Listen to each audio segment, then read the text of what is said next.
marami na po akong nasharean before na nagsasabi sa akin na ganito, "Nako, okay na po ako. Tinanggap ko na po si Jesus." Pero pag niyaya mo, "Tara, church tayo." Marami kong gagawin eh.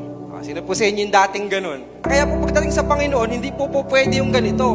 Hindi, tinanggap na kita. Hindi, hahanapin niya yung bunga ng buhay mo na talagang nagpapatunay na may Jesus ka talaga. Alam nyo, ganito lang naman po yan eh. Ang Panginoon, gusto niya, lagi kang namumunga. Actually mga kapatid, whether you like it or not, ang default outcome ng isang totoong believer, mamunga.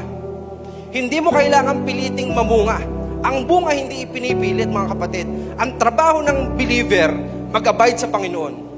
Ang trabaho ng tree, or yung vine tree mga kapatid na tinatawag natin, Jesus is our true vine, tama? Ang trabaho niya mag-produce ng bunga. Ang trabaho niya i-flourish ka. Ang trabaho mo manatili lang. Kaya nga sinasabi sa atin kanina ni Pastor Sean, "Abide in me and I in you, and then you will bear much fruit." Tingnan mo yung katabi mo, mabunga ba?